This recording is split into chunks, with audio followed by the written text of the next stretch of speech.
po ang celebration ni Tatay Digong dito sa London. Dahil Sabado ngayon, siyempre lumabas ang mga nag-day off na OFW at nandito po kami. We're celebrating, nakikisa sa pag-celebrate. Yes, we wish Tatay Digong happy birthday on behalf of OFW na nandirito sa UK. Ayan po, grabe ang pagmamahal. Taga saan ka sa atin? We're from Bicol, but we support Tatay Digong. Kayo, saan kayo? Davao. Davao! Pagadian. Pagadian! City. Ayan po, ayan, talagang... Sali naman, Julius. yes, of course! Ayan po! Siyempre, kasama po tayo sa naka-t-shirt ngayon dahil malakas tayo sa organizer. Ayan po mga kapatid. Organize. Sila.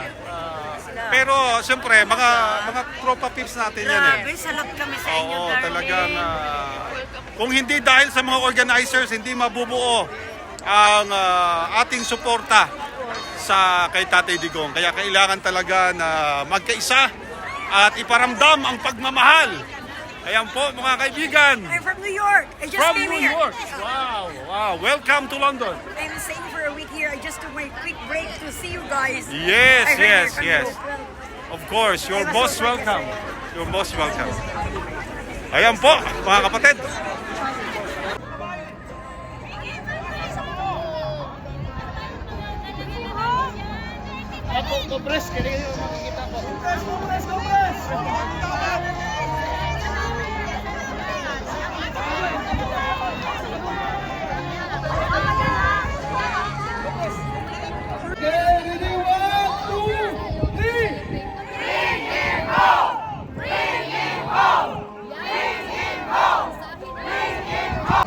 Filipino British in United Kingdom as showing our love and support for our former Philippine President, Rodrigo Roa Duterte.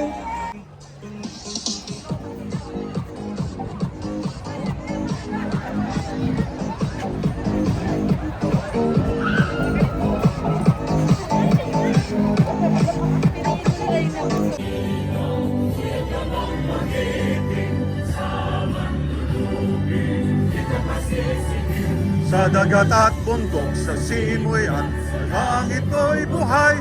May dilag ang tula, ang awit sa paglayang minamahal.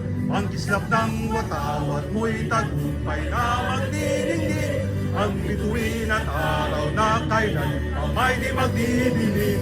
Lumay ang araw na may pagsinta, buhay langit sa piling mo.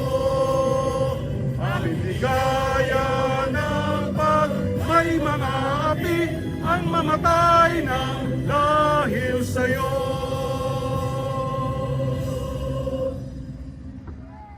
Nakita niyo yung kahapon sa Davao, yung naka-drone shot na lugar namin yon na nakaka-amaze. And even different parts of the globe. Grabe! Grabe talaga. Kaya Pilipinas, mahalin natin yung Pilipino, mahalin natin ating mga bansang Pilipinas. Pero,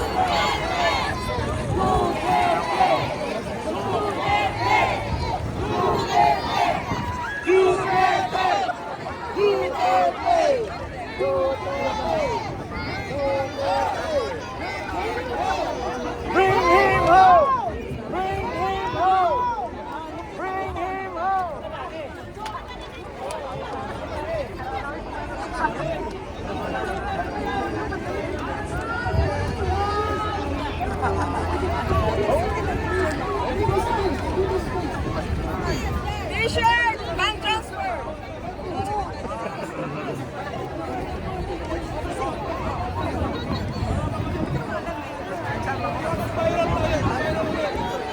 Nagpahiran tayo eh.